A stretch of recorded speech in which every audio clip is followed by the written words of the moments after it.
there. Just to let people know. So moving on with the poets. The first poet is going to read for you. I invited because they are working primarily in the realm of video game poetry, which is a subject close to my heart. And I just love the way their work, in their own words, captures the virtual sublime. So the first poet to read is Callum Roger. Callum is a Glasgow-based poet working in print, performance, and digital media. Lately, he's been obsessed with interfacing poetry and video games, which he's explored through various publications, including the wonderful Ports, which I have here from Spam Press, Fiat Ontology, which is from Digit Press, as well as in film and performance with Rockstar North, which is a poem, a very euphoric poem inspired by Grand Theft Auto 5, which is on YouTube, and you should definitely watch it because it's gorgeous. Also retro browser games, including Gotta Eat the Plums with William Carlos Williams and Charlotte. He was Scottish national slam champion, I said national twice, and holds a PhD in Scottish literature from the University of Glasgow. So what I'm going to do, unmute him, and then I will give you Callum Roger. Hello, thank you very much, Matt. Thank you so much for the invitation. It's really good to be here. It's an amazing bill of poets you've lined up tonight, Matthew, and yeah, I'm really delighted to be a part of it. I also absolutely love vampires. It's such an amazing pamphlet, and I really love Matthew's work. It's got that kind of 90s 16-bit VHS imaginary thing going on, which this like massively appeals to me. So I absolutely love the pamphlets. I'm really pleased to be here and sharing in the celebration of its publication.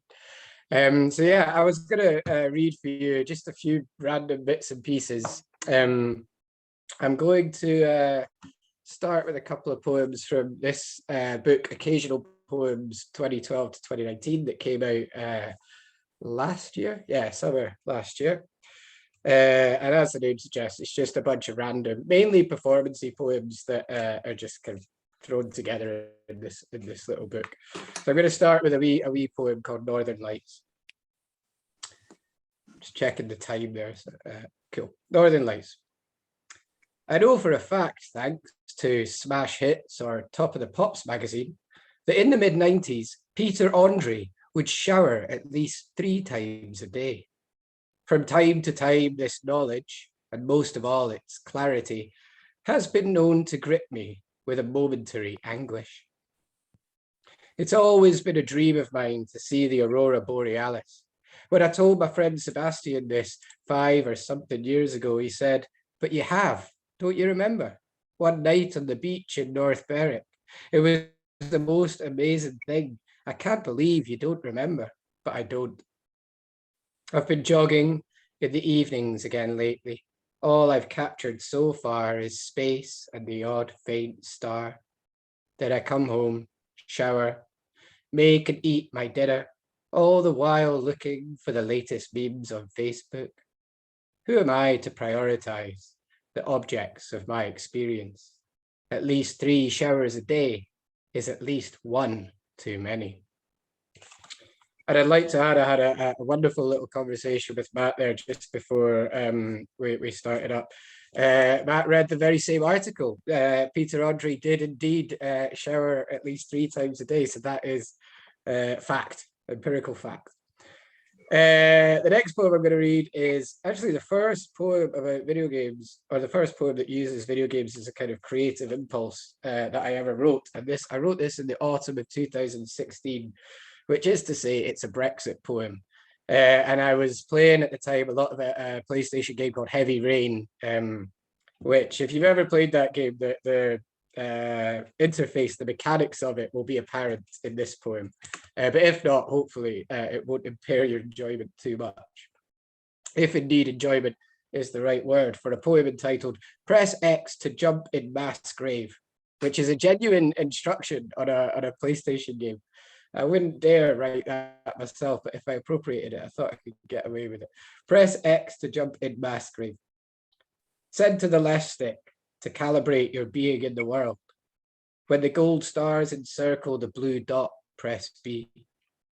You are a citizen of Glasgow, Scotland, 4 months after the Brexit vote. Rapidly tap Y to not go back to sleep. Rapidly tap A to not smoke a cigarette. Hold B to shiver, tap X to curse. Suddenly again, the mornings are cold. Toggle L to open your personal assistant. Use the D-pad to listlessly scroll for updates on in-game developments. The game adjusts in real time according to players' behavior. Tap A or B or Y or whatever. Toggle L. Press X to get out of bed. Hold Y and tap B to get dressed. Rapidly tap A to not smoke a cigarette. Press B to hope it's all a bad dream. Hold R to imagine a hand. Press X to despair. Press it as hard as you can. Use the left stick to control your movement and the right stick to look around you. Press X to interact with objects and people. Get to the bus stop before 7:30. Hold R to tense up your neck in your collar. Press Y to see the leaves fall where they may. Select some loose change from your inventory. Press A to say morning or B to stay mute. When you find a free newspaper, press X to read. Hold Y to look for cheat codes in the headlines. Careful, I've known players get banned for less. To grit your teeth, tap A and B together. Note the 2 health bars in the corner of your view. The first is the game world and the second is you. Both are out with player control. Hold A to recall the lyrics of your favorite band as a teen. Life's like a video game with no chance to win. Press B to hope it's all a bad dream. Hold R to imagine a hand. Press X to despair. Press it as hard as you can. The start button opens your map so that you can locate yourself in the world. Here is fog of war. Here are borders. Press start to return to your immediate environment. Use the right stick to look around you as if searching for a glitch that an avatar can slip through. Or press all the buttons together as if to escape from the game. Look, nothing happens, but try it again. Recenter the right stick. Don't press anything now. Count the minutes of the in-game world. Brexit means Brexit. Press X means press X. Press B means press B. Press Y means press Y means press Y means press Y. Tap B to drop the controller. Hold R to refuse to play. Press X to perform no function. Press it to stay. You have arrived at your destination. Rapidly tap A to not smoke a cigarette. Press X to interact with objects and people. Loving the Jason chat in the chat box there. It's a little heavy rain joke for those who know. Yes, I'm going to read one more poem from this collection, which is pure fantasy of the dystopic kind. And this is called After the Self-Immolation of Patrick Harvey, We Were Never the Same. If you're not familiar with Patrick Harvey, he's the very unassuming, inoffensive leader of the Scottish Green Party. So this is After the Self-Immolation of Patrick Harvey, We Were Never the Same.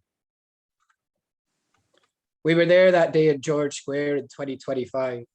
Sudden shards of sunlight liquefied the lumpen snows and warmed your freckles.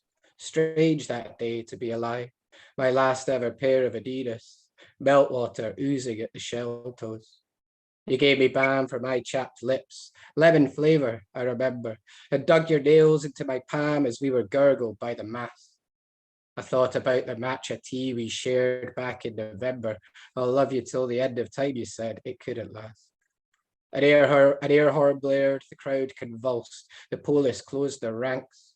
A frenzied chorus rose and cawed and fell like frightened birds. You know, 100 years ago, this place was full of tanks. There are no tanks today, but neither tanks nor words. Then back we drew and weaved a circle round a wee bald figure, and pinned among that grim circumference fixed upon its centre. Swaddled in biofuel-soaked party banners, he struck a dull match to a flame. The fire engulfed his whole martyring bonds, and his eyes in their spectacle frames pierced us both to the forlorn inferno, pierced us all for shame. After the self-immolation of Patrick Harvey, we were never the same. That was Saturday, late spring. The next day we stayed in, listening to meaningless seagulls squawk and our phones chiming. My fringe was all singed. You stroked it, muttering something. Is your flatmate home? I asked. Your elbow bone felt sharp against my ribs. I kissed your wrist and made to tug your hair. No, you said. I don't know where she is. I haven't seen her since yesterday. She could be anywhere. I kept thinking that I could smell burning until I remembered I could. I yawned. Will the world keep turning? I don't know, you replied, but it should. Then you asked me, here, have you still got the lip balm that I gave you? Aye, here it is. I put some on your lips. Lemon flavour. Over the rooftops and terminal Sundays, the pitch of the aftermath came. You Googled our fortunes, you knew it was hokum, your thumbprints just inking for blame. I told you, forget it. The stars are all stupid and life is a video game. After the self-immolation of Patrick Harvey, we were never the same. We both quit our jobs that summer. We took long walks through the city and talked about the future as if it were a book we'd rather pulp than read. I asked you, hesitantly, if you'd rather have been born in another century. You paused, said, ha, what a stupid thing to say. I mean, yes, obviously.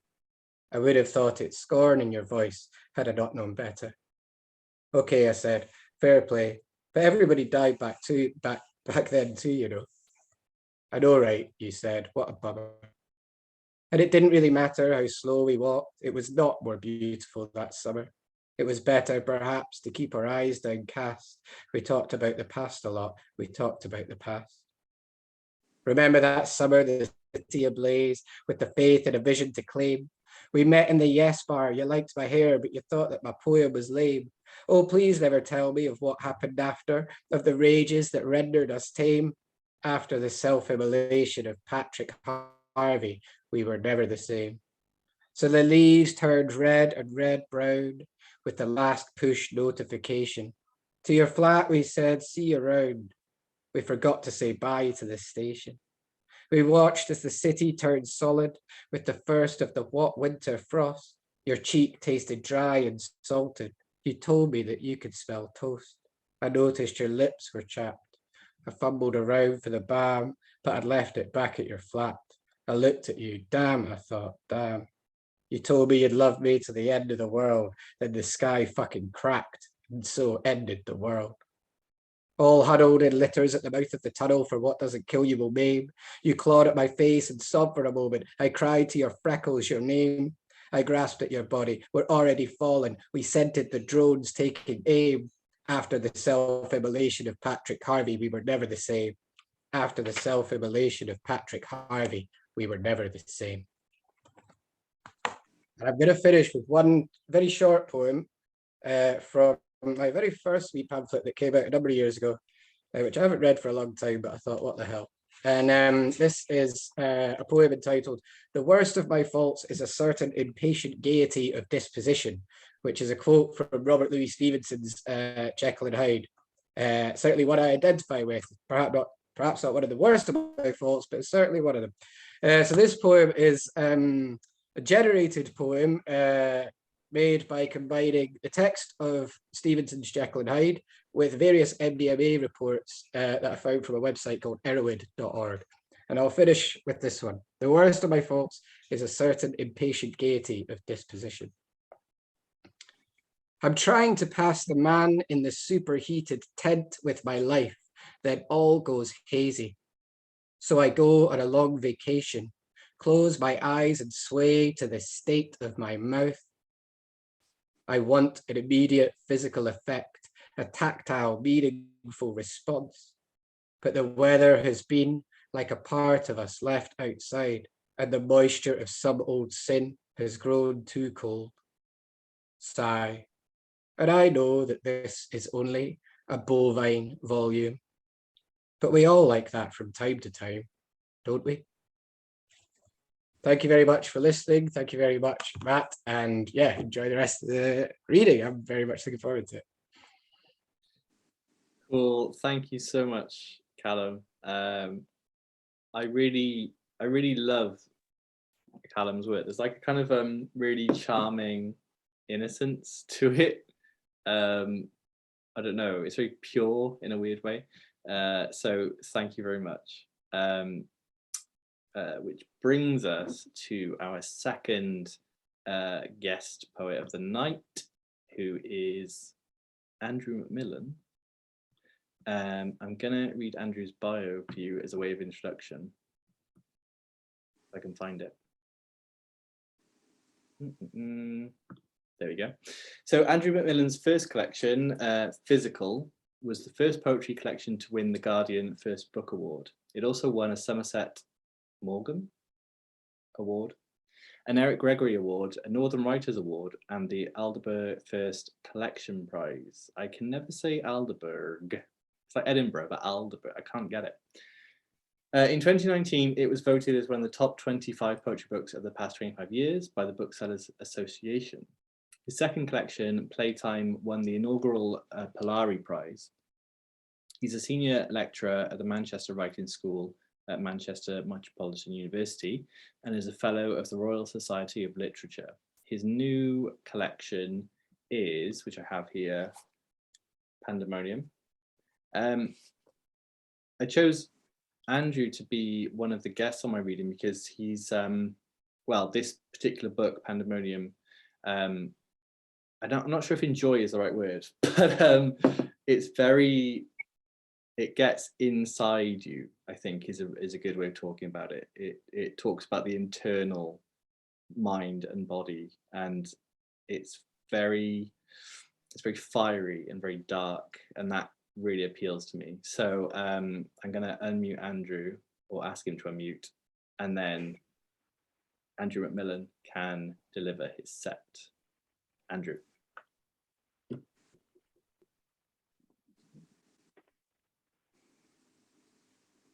Martyrdom. Tonight I started walking back to you, Father. It was meant to be a stroll, but then I started walking faster, Father. I started chanting all the names of all the men I ever went to bed with, Father. My thighs were burning, my feet were heavy with blood, but I kept the pace and chants of names up, Father, listed them to the fence posts and the trees and didn't stop and started getting younger, Father, and walked all night till I was home, just a spark in your groin again, and told you not to bring me back to life. Told you I repented every name and had freed them of me, Father. So good evening, everyone. It's lovely to be here and to help Matthew launch this marvelous pamphlet into the world. And I get to introduce Matthew later on, so I'll say a little bit more about the pamphlet then. Tragically, despite what Matt said about the third book, I'm going to read from the second book this evening, which was Playtime, just because it felt like Vampires does this astonishing job in the early poems of it and all the way through, really, of kind of re-inhabiting childhood and re-inhabiting adolescence in this really kind of fascinating way, which was partly the project that I was involved in when I was writing Playtime, which is the second book that came out a few years ago. So I'll just read a couple of the poems from the kind of first part of that. Comes with this kind of quote, I guess, that sums up a lot of it, from Harold Brodke, kind of short story writer, novelist, who said, "I know a lot. I know about happiness. I don't mean the love of God either. I mean, I know the human happiness with the crimes in it, even the happiness of childhood." Playtime. It will take a good 10 minutes for them to stop breathing as heavy as they are, for the burning in their lungs to dampen, for the mud from the yard to be trodden down into the hair-brown carpet.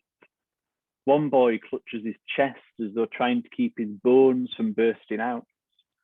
Later, he will ask me how many tattoos I have, whether I have one on my bum, whether he can look to verify my denial. Such innocence, such freedom in asking for the body of another. I point him back to the page. There'll be time for him, for them all to learn of the body's curve into awkwardness, to find their way into the rules and lessons they will come to know by heart. Once some schoolgirls of 10 or 11 in my primary drew red crayon down a tampon and left it hanging half out of one of their school bags in the cloakroom, trying to rush themselves to adolescence. The girls in this class are huddled in the corner, having already learned they should be suspicious of new men. Their necks seem longer than the boys. They've learnt to hold themselves. They've learnt what small words from them can do. There was a storeroom in my primary school. And if we were chosen to tidy away mats after PE lessons, me and another boy would try out wrestling moves on each other. The last time I remember it, we were both laid out on the mats after a slam, my body over his, cheap shorts almost touching, and I felt a warmth, nothing wet or sexual, something like light spreading across a cold surface. And a small part of the back corridor of my mind is still lit by that moment. His eyes on mine for longer than they should have been, seeing in them the whole incident, the grappling amongst the quoits and plastic footballs, the fall onto the mats, the stale dinner breath, the knowing then of what it was, of what it would be soon. And I guess with these poems, I was kind of fascinated by, that kind of moment that Matt, again, writes about incredibly well, I think, in Vampires and in Death Magazine as well, of this kind of cusp of adolescence and kind of the passage from innocence into something else, and where one is kind of aware of one's own body, but not quite sure what that means. And especially, I think, potent when kind of queerness is put in there. And of course, kind of like, so I was born in 1988, and so I'm a kind of child, really, product of Section 28. Thatcher's kind of abolish kind of banning of the kind of promotion, quote unquote, of homosexuality in schools. And so we never really received any information about kind of what it was to be gay. The first time I heard that word gay was when someone called it me as an insult in school. And when we had sex education, our sex education was that the RE teacher wheeled in the school television and they put a cassette tape in and we watched this film. And the only thing that I remember the film saying is it said, when a man becomes sexually aroused, he might become flustered and want to take his jumper off. And that's all I remember it saying. And I have found that to be mostly true throughout my life. But maybe we could have done with a little bit more information. But I guess all the poems I say that just because all the poems, I guess, in the first half of this book, in the first part of it, are kind of thinking about some of those ideas. This is the first time. Before the early times, finishing in old socks or on my own belly to feel the puddled, temporary warmth, there was the first time. And before even that, there were the shameful years of not knowing what it was or why I'd wake each morning, sure I'd wet myself and find myself dry, but larger than the night before. I think someone might need to be muted, Matt. Yeah, I'm just looking now to see who it is. Sorry. That's all right. I think everyone is muted. Strange. Nope, sorry, hang on. Okay, should be fine. Sorry, Andrew. That's all right. It takes me back to reading in person and being heckled. The first time. Before the early times, finishing in old socks or on my own belly to feel the puddled, temporary warmth, there was the first time. And before even that, there were the shameful years of not knowing what it was or why I'd wake each morning sure I'd wet myself and find myself dry but larger than the night before, why the piss fizzed as it hit the bowl, why I always shrank back down to size, what the other boys were laughing at in school, why they would brag how many times a day they did it, why the men at football games would move their hands like that. And then that night of discovery, an October holiday, Blackpool because my granddad had recently died and my grandma wanted the family together. The sea couldn't rest and the empty slots of days dropped down in front of us each morning. One night, when it felt as though the whole hotel was asleep, I reached down and tented the floral covers on my single bed.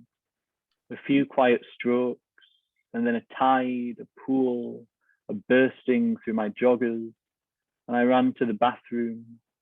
I hadn't reckoned on the stuff that lingers after, the smell, the taut body's fear of being caught. It didn't feel pleasurable, more like learning a secret you could forget and learn again each day. I went back to bed, hoping the night might dry me as I sank down into my given task, mourning what had passed. Glimpse. On the pitch by my house, the weekly game of football. There was one lad, already famous in our class for having snogged a girl and still my friend, despite the pull of the pack mentality I always felt outside of. I had no skill, could only put my body in front of someone else in hopes of slowing them for a moment.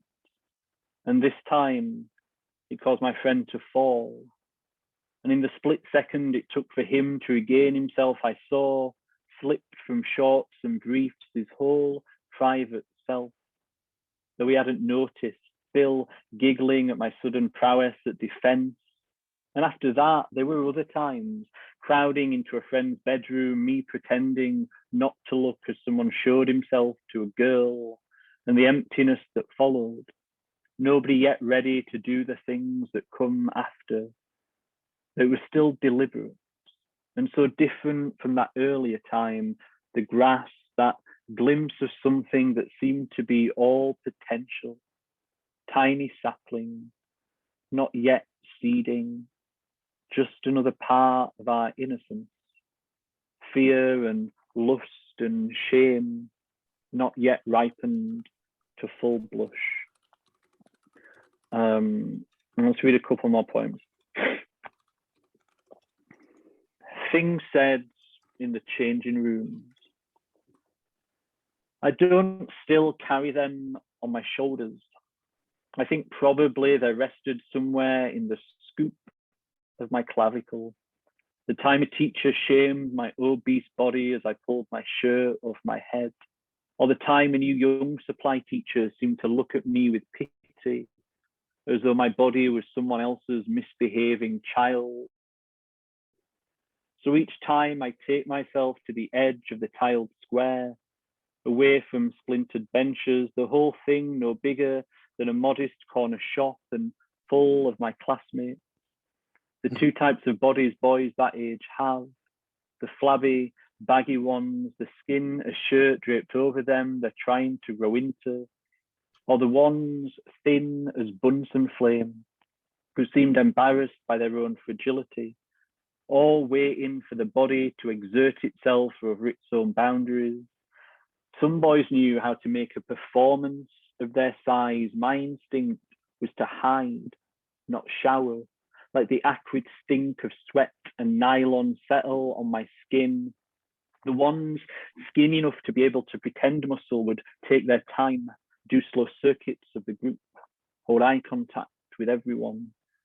Over half of them have children now, where before I think of them undressing for their wives, now I'm kept awake by thoughts of them as fathers, what they're thinking as they bath their sons, how they will tell them the stories of their bodies, what soft curves they've built to hide the minor injuries of marriage, which parts have grown slower, which parts of them ache as they lift their boy out. And I'll finish with this poem. Transplant. The sound of hair being ripped out reminded me of Velcro shoes being hastily removed. I hadn't realized it possible that I might grow into kinder ownership of my own looks, that I could one day have been fine with baldness. But it seemed to me at 17 that I was being unmanned and that my unlived youth was already receding. So I paid a doctor thousands to take a strip of hair from the back of my head, pull out each follicle and put them into the front to give me the line I thought would make me happy, and stitch the skin on the back of the skull together, leaving me with this grimace, this equator, this scar that captures the cold weather, holds it deep inside, reminder of my vanity, tide line of Canute, tattoo of the time I couldn't live with what I was becoming. Thank you very much. Thanks, Andrew, very much. Thank you for that reading. I think we might have had the same, if not a very similar adolescence from the sound of that. Okay, so we're going to move on to our third reader of the night, who is Vic Shirley. So I had to invite Vic along because we first met at Crash, which was the criminally short-lived poetry night that me and Alex, my closest friend Alex, started in Cardiff. We started it in 2019. We had like 2 events that were really popular, and then COVID came along and it just ruined it. So I met Vic there, and she was very, she's got this wonderful delivery and dryness of delivering weird, and weird always sounds like a kind of like weak descriptor, I think, but she's got these lovely sort of story poems that are very dark and strange, and but also feel quite logical and familiar. So Vic Shirley's chapbook, Corpses, was published in 2021 by Sublunary Editions. Her collection, The Continued Closure of the Blue Door, from Haverthorne Press, was also published in, I'm not sure the year, maybe 2021. This year.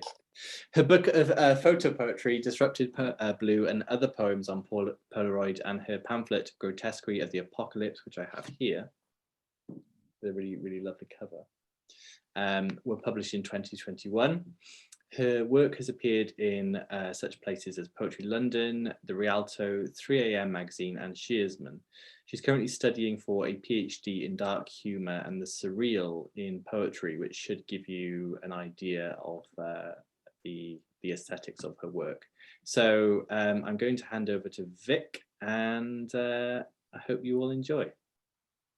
Vic.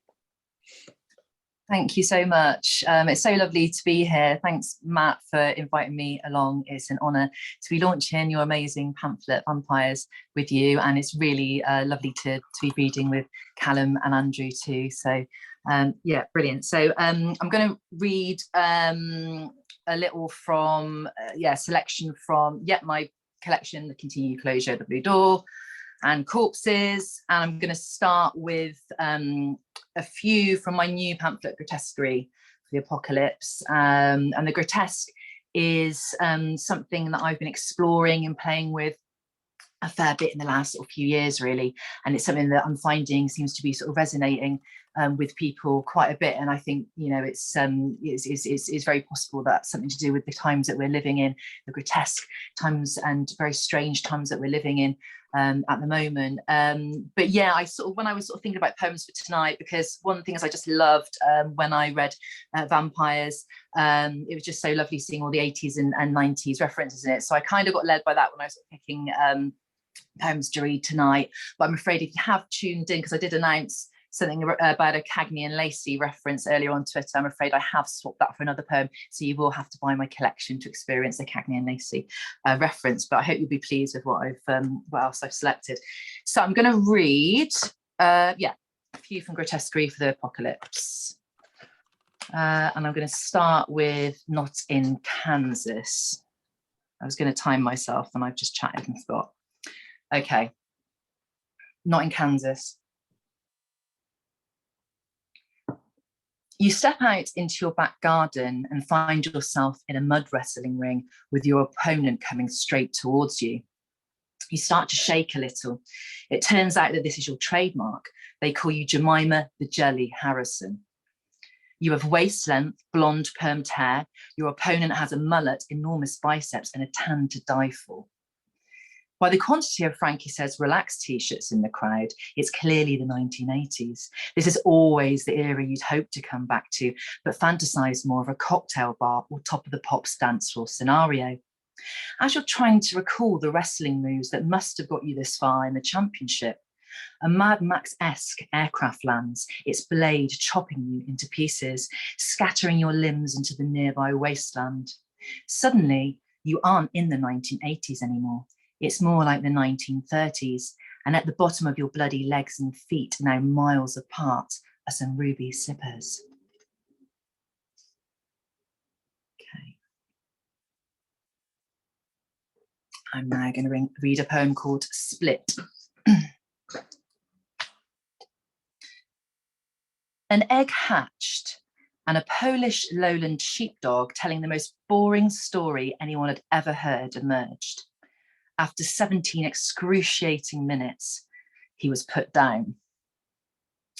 Whilst expiring, he gave birth to a 17th century Russian Streltsy, who was so anxious that he made everyone else in the room feel unbearably awkward. In 8 minutes, 40 seconds, he was put down too. As he took his dying breath, a miniature majorette marched out of his mouth, twirling and throwing her baton in the air, whilst whistling an upbeat version of Foreigner's I Want to Know What Love Is. The audience was split on this one, so they cut her in half, exterminated one half, but not the other. Her living half mated with half a semi-professional tap dancer, whose performance had also divided the gallery, and gave birth to a high-class male escort who had talons for ears. The audience found this amusing, but a tad contrived. At that moment, the executioner's back opened and a quail flew out. The audience reached for their guns and shot it, and spent the rest of the afternoon taking pictures of the corpse. Now, the next poem I'm going to read from this pamphlet is a poem called Ghosts. And this poem was actually written for Crash, for leading at Crash at Matt and Alex's amazing night, which was just the best poetry night ever. And it was just heartbreaking that it had to stop, but I feel so lucky that I got to perform and experience it because it was amazing. So this poem was also published on Babel Tower notice board to launch it along with Matt's work as well. It was amazing Burroughs and Golden Girls work. So Ghosts, here we go. Ghosts. Ghosts on E. Ghosts wearing nothing but mankinis under their Victorian clothing. Ghosts. Ghosts whispering filthy lyrics of Prince songs to the prudish while they sleep. Ghosts dressed in sequins and leather, snorting bone dust off the edge of a gravestone. Ghosts. Ghosts travelling back in time to watch other ghosts undress when they were regular humans. Ghosts taking photos of other ghost genitals and posting them on ghost social networks. Ghosts. Ghosts cheating on other ghosts and boasting about it to cadavers. Ghosts giving golden showers and laybys to ghosts wearing ghost urine protective clothing. Ghosts. Ghosts rolling around naked on a bed of souls. Ghosts suffering badly from anger arousal. Ghosts. Ghosts sucking on human limbs like lollipops whilst sporting bunches. Ghosts with a horny entourage hungry for ghost ass. Ghosts. Ghosts haunting people for days on end on amphetamine binges. Ghosts having unwholesome intentions towards other ghosts in the room, discreetly opening bottles of poppers, slipping relaxers into other ghosts' drinks. Ghosts. Ghosts blackmailing other ghosts into sexual favours by holding their copy of the film Ghost for ransom. Ghosts moving through walls to the soundtrack of There's a Ghost in My House by R. Dean Taylor, or sometimes The Fall. Ghosts not spending too much time arguing about which version because they're both pretty good. Ghosts.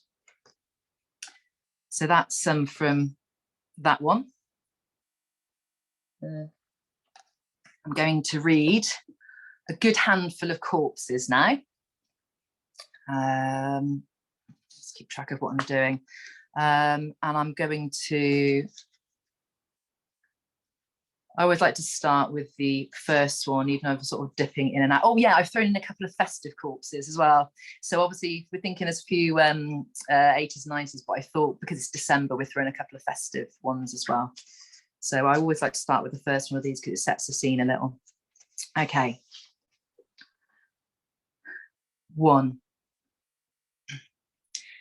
Corpses dangled from hanging basket hooks around the village. The lost and found at the station contained ears, tongues, and body parts. The reality show was getting all of this. It was really great stuff, but the production team were feeling increasingly anxious.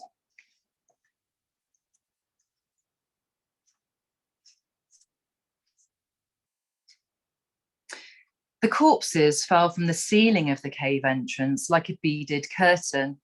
They were wrapped in what can only be described as Christmas tree netting. The stepping stones were frozen corpses. There was no other way across the lake. Their hearts quickened as they could hear the dogs, now not so far away in the distance.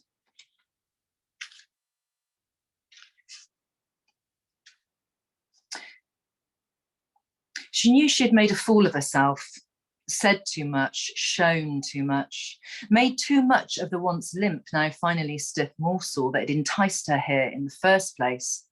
Well, at least she knew her secret was safe, she thought, unaware of the CCTV cameras in every room of the funeral parlour.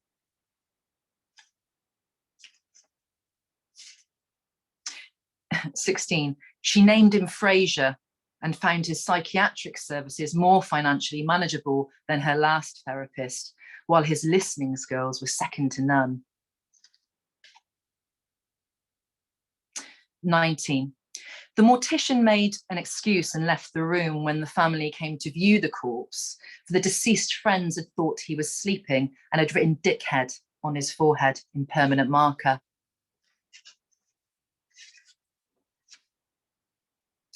I don't know what it was about this one, but the Grim Reaper couldn't move on. He had to be prized from the corpse by his assistant, who was female and much better at the job. She was embarrassed for him, really, and had seen it coming. "Just fucking step down, for fuck's sake," she muttered, as he coughed and wept and spluttered, slowly allowing himself to be peeled off the pool attendant's body. 21. Marjorie asked for a corpse for Christmas. As usual, Todd made that face at her. He did it last year when she'd asked for Mr. Frosty. So there we go. There's a load of corpses. And I'm just going to finish on a couple from the continued closure of the Blue Door, which also, remember, does Cagney and Lacey's in there, remember? So, you know, got to get involved with that. Right. Here we go. What am I doing?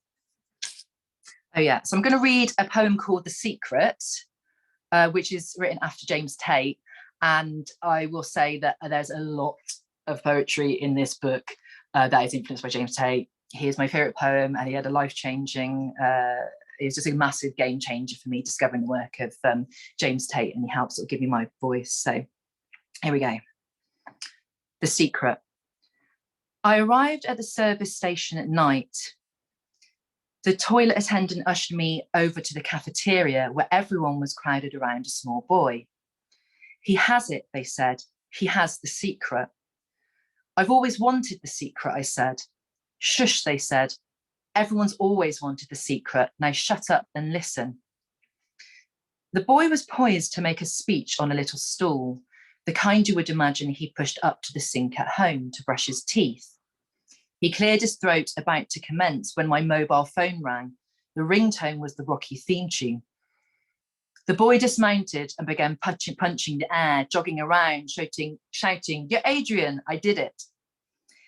Then he proceeded to box his way out of the restaurant, into the car park, down the slip lane and onto the motorway where he was duly run over by a heavy goods vehicle.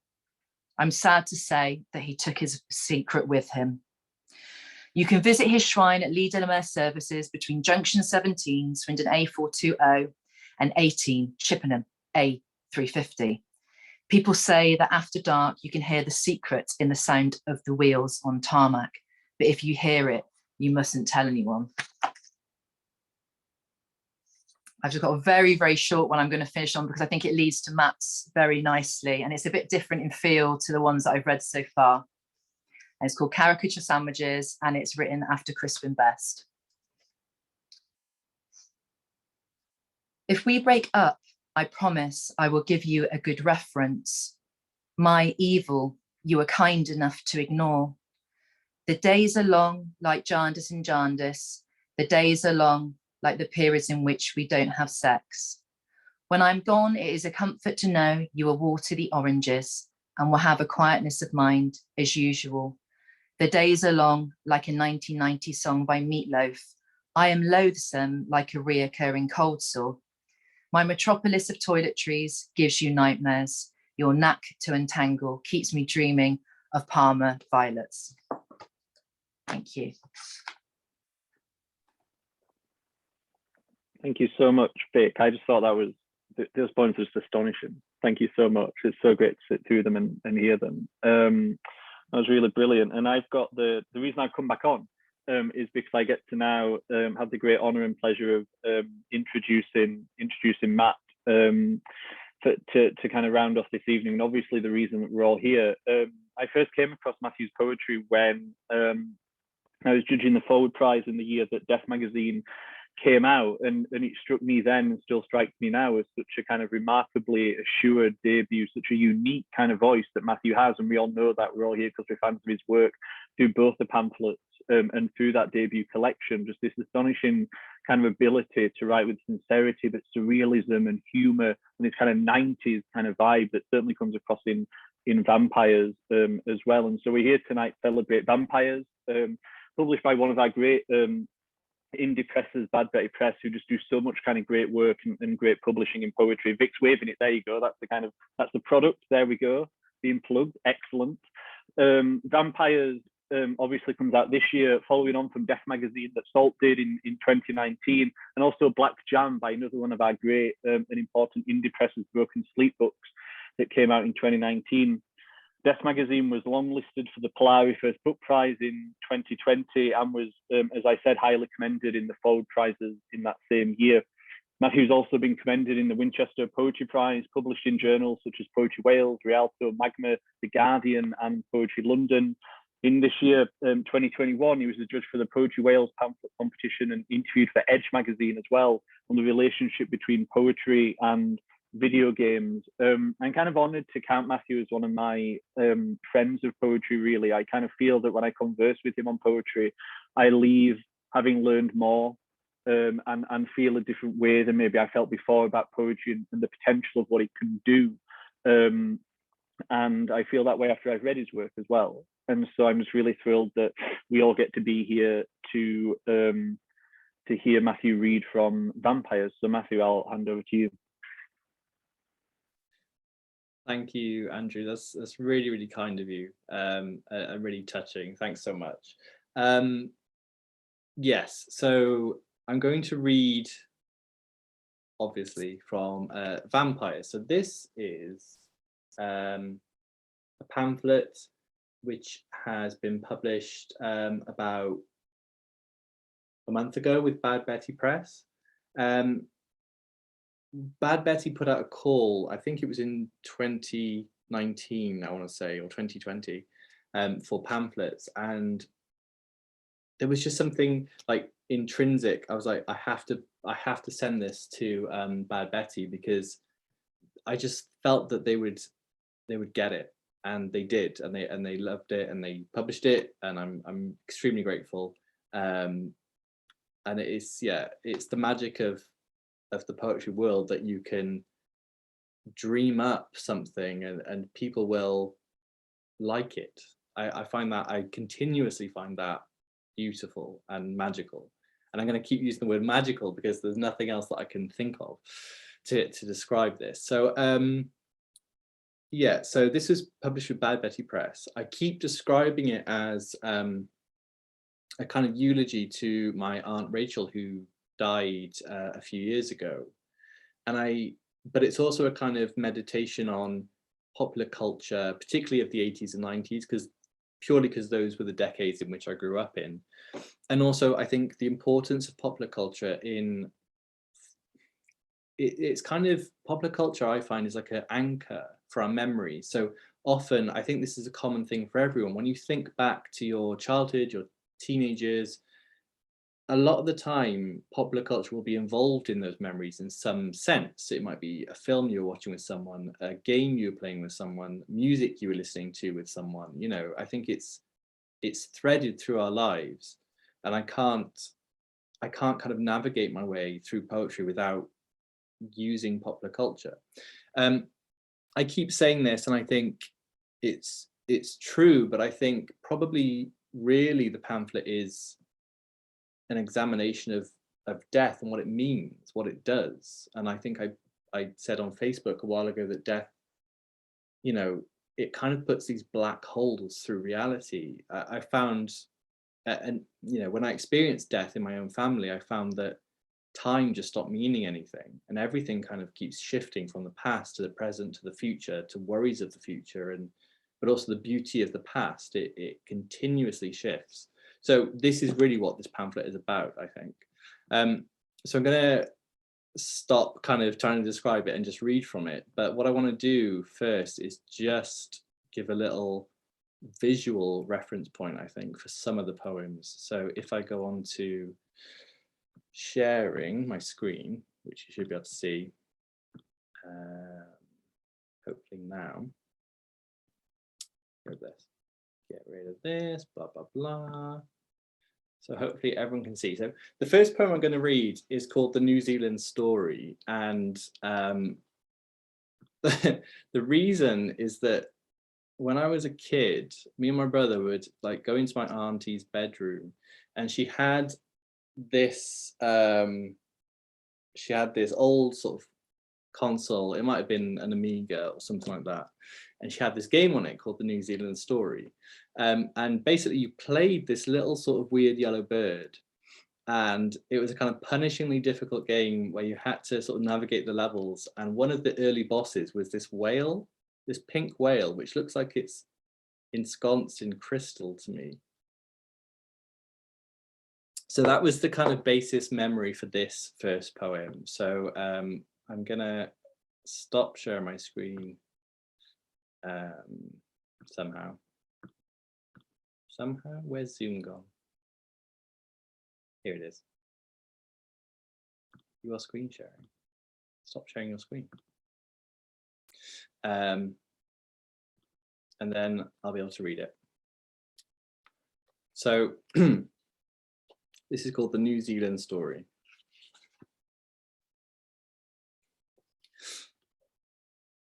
The memory is this: a vast crystal whale, a pixel plump bird in the belly.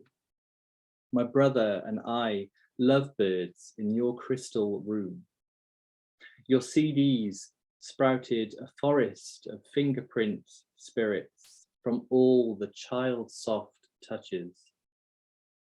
Always adventurers, brothers, always dashing to the ends of worlds. Acid fractals reconfigure the whale to weeping gut. your weight is whale song. The second poem I'm going to read is inspired by the way that my aunt would she would spend a lot of her time indoors and kind of in her own world, and I think I spend a lot of my time in my own world, in my own head. And one of the things she would do was kind of she was very into fashion, and she wanted to kind of be a fashion designer, but she would make little, I guess you call them like test clothes for Barbie dolls and miniatures. And I've always been obsessed with the miniaturization of humans. I think this is where it comes from. It's this seed that made me besotted with the miniature. You know, I don't know if anyone remembers things like Mighty Max or Polly Pocket, but just domestic normality shrunk down to the size of a thimble. I just find, I guess it's Gulliver's Travels really, isn't it? But it really gets me. So so this is called Sundays. You undress Barbie's soap sliver body. You slide neon leggings from the rubber. I imagine the interior of my skull is scented like a doll's head, factory perfume or candy floss. Do you know how much I want to pinch that toy stiletto between my teeth, to swallow my girlishness? Beauty pours off the face of the truly content. And as you fashion doll clothes, I feel your warmth pooling. A permed silhouette, the careful work of ceremony played out with bobby pins, thread, offcuts of leopard print. And I was there for a time, in the steam from a Sunday roast, in the seat of your love, in the rolling combs of light. Thanks very much.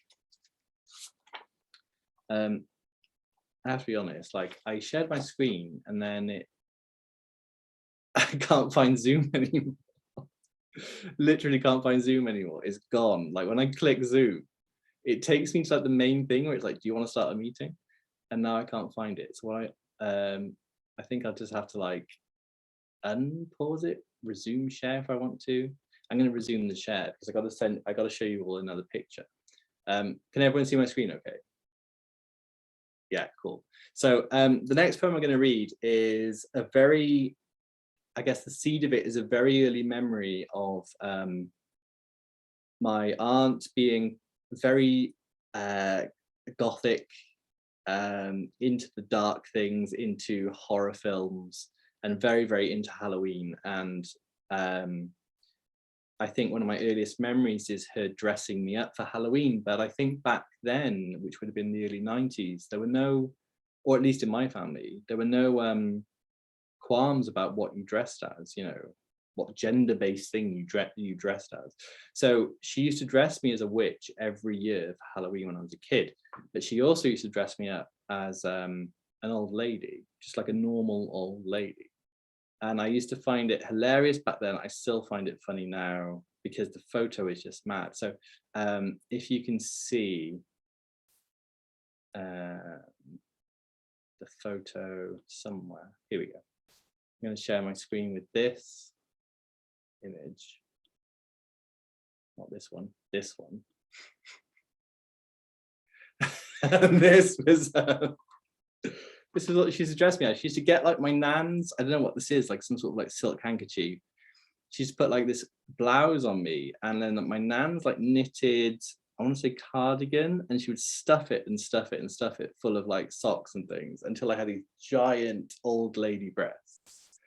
And and I was clearly so happy to be this old spinster lady.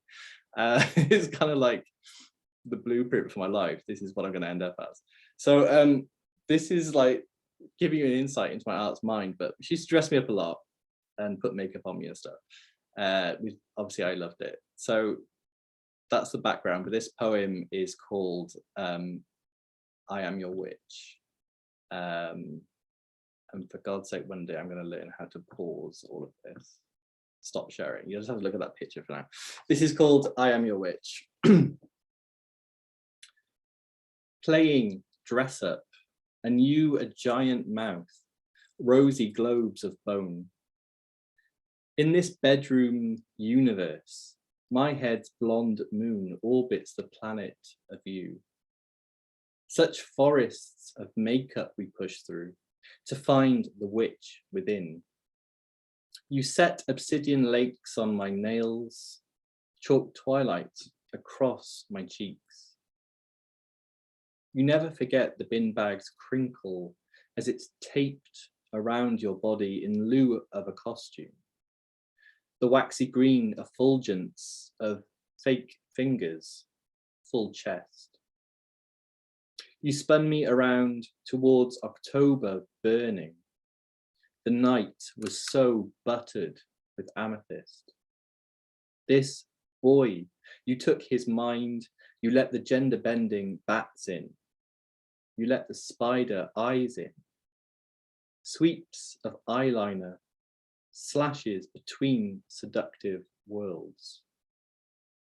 I play your cassette tape that raises a light cage over us, that wards off memory loss, which is the true death.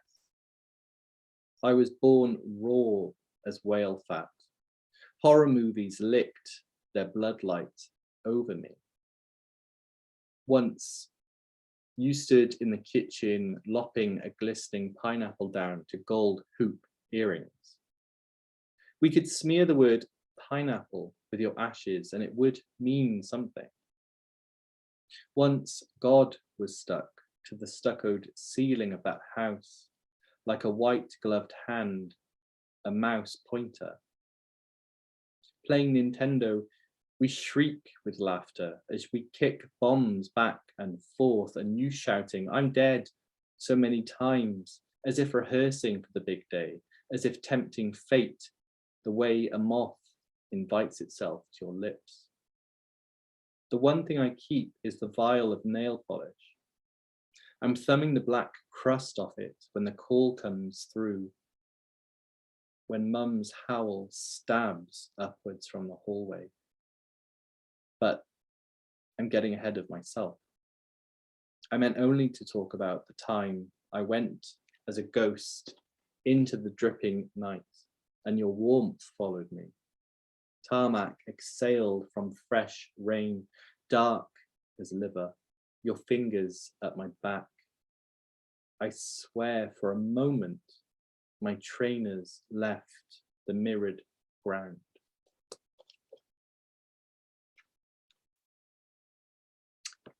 The next poem I'm going to read is, what's it going to be? What is it going to be? I think maybe in even though it's very short, in a slight way, this poem might be one of the keys to the whole collection. So I'll just read it with no real introduction. It's called Idol. We could not prevent you being golden. Grudgingly, Grandad babysat while you went to Weight Watchers. We watched Jaws 3D without the 3D. The fish was a sideways paper nightmare. Someone said they saw you alone in Burger King. Afterwards, we toiled, scrubbing you down to remove the caked on gold, speaking the healing words by rote. The Midas light always fluttered back to your cheek.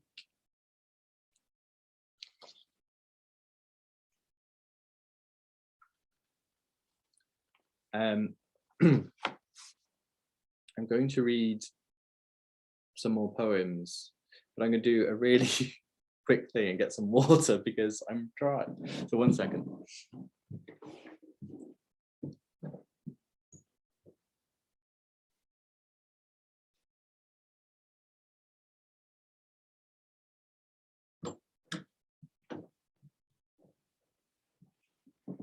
Sorry about that.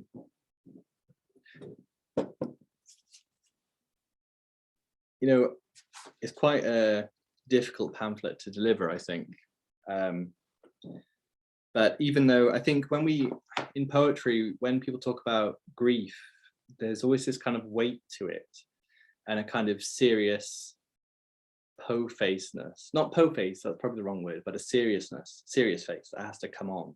And I really didn't want this pamphlet to be like that. I want it to be a kind of celebratory tone of, you know, these things happen to us. The people we know, that our families, our friends, they happen to us. And they're wonderful, lovely, beautiful, funny things that we have. And I wanted to focus on that rather than the kind of gloom of grief, I think. So with that in mind, the next poem is called Versions of Heaven. And because I'm just video game minded, I've structured it as a kind of video game in terms of levels. But what I was thinking of was flashbacks. So flashbacks to a life lived and moments shared, and how inevitably, even if someone in your family or a friend or hasn't passed away, inevitably those things as we age pass through our minds, and we're haunted by beauty and by wonderful moments. So this is called Versions of Heaven. The beta version was Ritz Video. I picked a cartoon that turned out to be anime. The first time I heard the word slut was from the mouth of an elf. Version 0.9 was brothers pelting towards Blockbuster, luminous with tie-dye, taking it for granted that you'd be close behind. Version 0.9.1 was a simulated paradise, the air heavy with Parma violets. I tried not to picture your violet skin vanishing into a body bag. Version 1.0 was your heart, ripe as sunlight, still issuing orders of love, still sweeping its fleets of blood bikes down arterial highways. Version 1.0.1 was the hazel hood of your eyes on loop. Version 1.0.2 saw me creep across your room, slide open drawer upon drawer, a glisten with chocolate tombstones.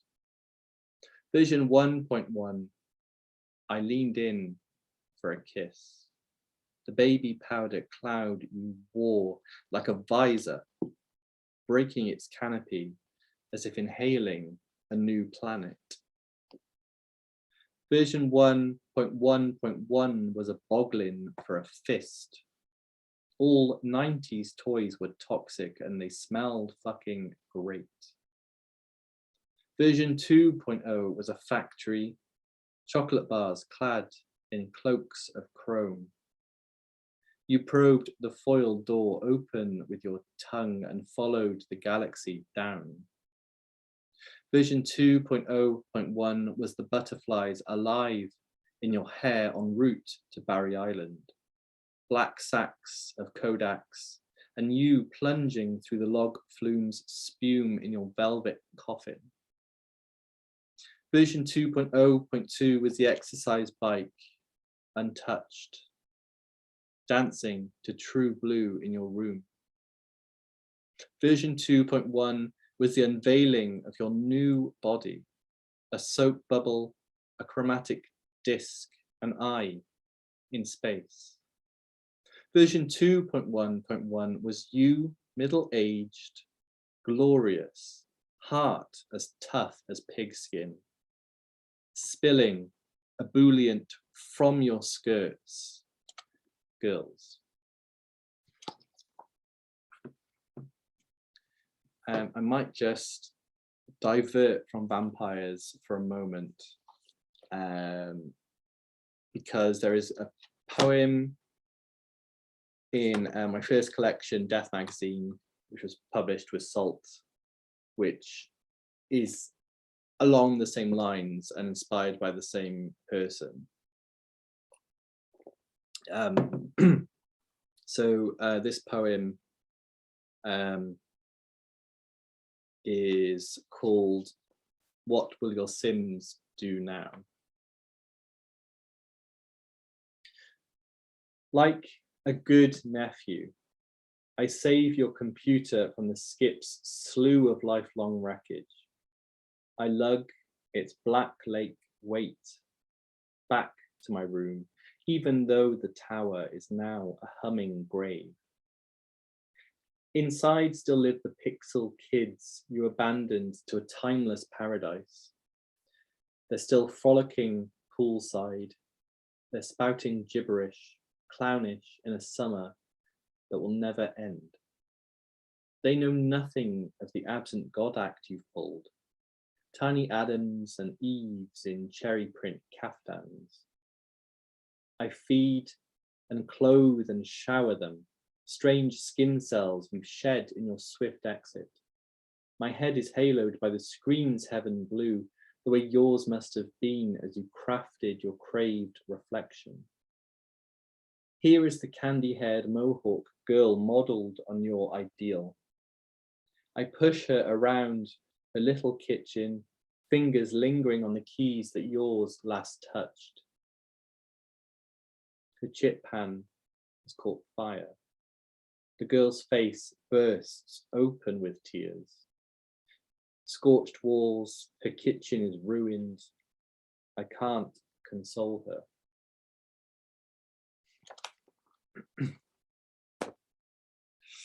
I'm going to go back to vampires and just finish with two more poems, I think. I just want to say that what I meant to say at the beginning, actually, of this set was that through listening to Callum, Andrew, and Vic, it's really inspiring the breadth of things that poetry can be. And I think that's one of the reasons that, because when I was younger, I wanted to write novels. And I think one of the reasons I came to poetry and why poetry excited me was because it can be so many different things. And that the shape it can take and the things it can be just seems to be ever expanding. This bubble is forever going out and out and out. And that limitlessness, I think, is thrilling. And yeah, so I just wanted to kind of say how everyone is just very, very inspiring. And when we're not in Twitter arguments, we're kind of we're doing very, very beautiful things. So the next poem I'm going to read is called Mr. Whippy. And I think, I'm pretty sure, like I might have just made this up, but I'm pretty sure that Mr. Whippy was the name of like the ice cream van that used to come around to our house. I just got that memory in there. And if it's not, it's still a good name for a company. Someone take it up.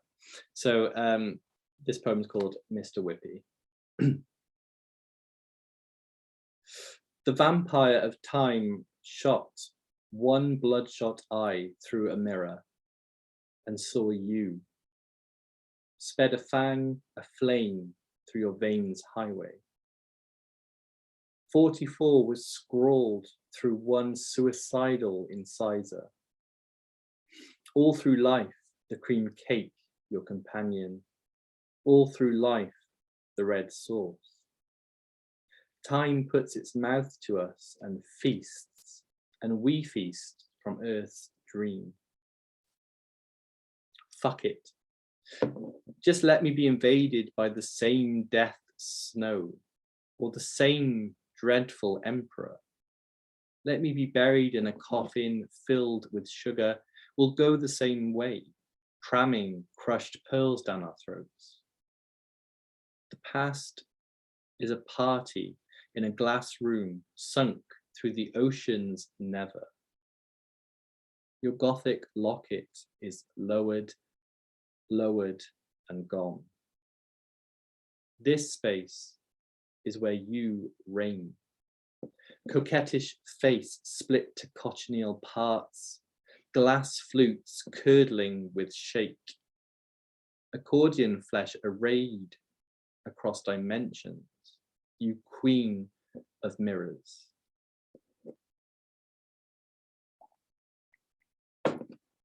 I'm going to finish with a poem inspired by probably one of the earliest memories I have as a kid. And again, if I share my screen, one of the earliest memories I have as a kid is being, I don't know, very, very young, like 6, 7, and watching The Lost Boys. And I don't know if it was just my family or if it was a general thing of the 80s and the 90s, but I just ended up seeing so many horror films that were like certificate 15 and 18 when I was like 6. And I clearly wasn't meant to see them, but I think my aunt was watching this and I was sort of laying on the carpet watching it. And this wonderful 80s movie about these vampires. I mean, look at the way they dress, it's amazing. Where can you get like a vest like this now, like this kind of mesh vest? I want that. Maybe this weird sort of Tudor coat that's 2 different designs on either side.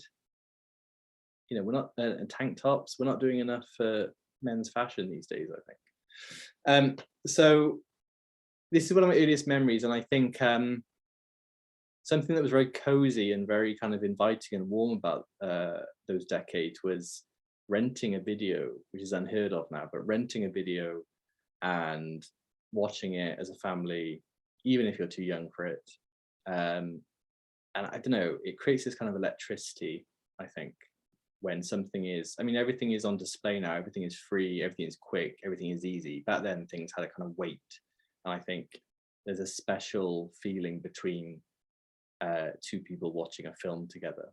So the last poem I'm going to read is called VHS.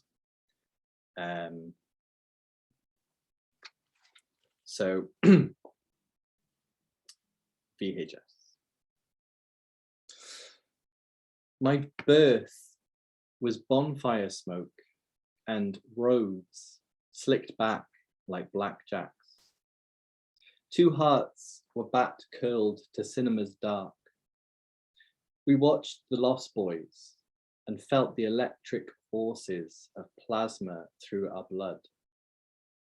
I'm thinking beaches, buckles on leather, soaked in rain's god breath as we dance around a fire swatch, spitting sparks from a steel drum. Nothing can touch you now, and your flesh is pearl cake. Elation is a drunk thing. We can never die. Childhood is leaping from a bridge into mist. Rachel, don't dream without me. Thank you very much. That is my set. That is Vampires or Summer Vampires. It's been a pleasure. I've really enjoyed this evening. I'm going to ask everyone to unmute and just give a round of applause for our poets that have read this evening. So if we can have a little round of applause for Callum Roger.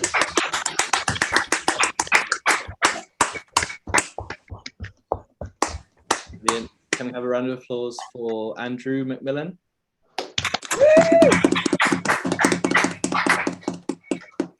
And can we have a round of applause for Vic Shirley?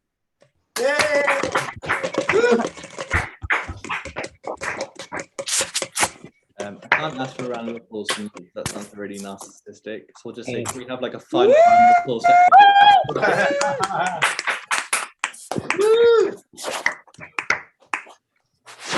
Thanks so much, everyone, for coming. Guys, before everyone jumps off, Callum, Andrew, Vic, if you want to pop like links to latest books in the chat, just so people can kind of find you, feel free. That'd be really good. again, thank you everyone for coming. It's been really, really lovely. I've really enjoyed it. I've enjoyed hearing Andrew, Vic, and Callum a lot. So yeah, thank you for coming. And it's done. It's finished. Vampires is launched. Go to Bad Betty. You can find it. You can buy it. It looks like this. Yay! Thank you. Yay! I have to stay here now and just kind of.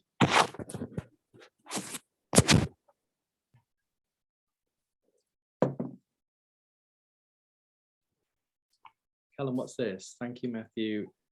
L Money LL. I just started, key smashing. yeah, one of those. I was so thrilled, Oh, this is cool. That's really nice. Do you find that things on Zoom just go so fast? Yeah, I still can't get used to it. I mean, it's very intimate, isn't it? Because you're in your living room, you're in your house, and it's still a bit surreal, isn't it? Weird. I get so, because I launched Vampires like physically in Bristol in October, and I get way more nervous and apprehensive on Zoom than I do in real life. It's Me weird. too. It's before you go on it as well. It's this real kind of like sort of anxiety thing. And I don't get that like in real life. Sometimes I do, but not very often. But yeah, it's like even if it's just a tiny little thing, I'm always like, like 5 minutes before you wait for it to start. It's the waiting and like the kind of weird. Yeah. I don't like it. Apprehension. It's a weird one. Got to drink your way through it, haven't you? That's what you Well, can exactly. It's always been my philosophy. Do you know this? It's the only way to approach it. Every single Zoom. Every single time I have a something on Zoom, I'm like, should I get drunk? And they're like, oh, I can't cope with life just by being drunk. Like, I've got you can go pretty far. Sometimes it pays off and sometimes it doesn't. Sometimes you can trip over your words, but sometimes it know. improves it. Yeah. It's getting that sweet spot, which is very difficult to do. Very difficult indeed. Very much so, yeah. Sometimes the fates are on your side, but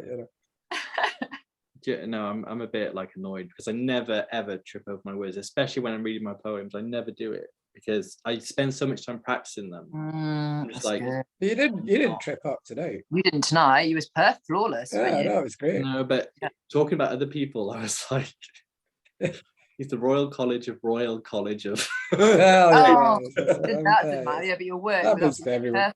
I tripped over a little bit. I think because I was looking at time because I lapsed because I didn't know if I'd gone over or not, and then when I was reading one of my poems, I started tripping up a bit because I thought, oh no, I need to hurry up. I didn't know what was going on. I got confused. No, I just wanted it to be relaxed and no time. I'm just going to stop the recording because it's. Yeah, I think it was really good.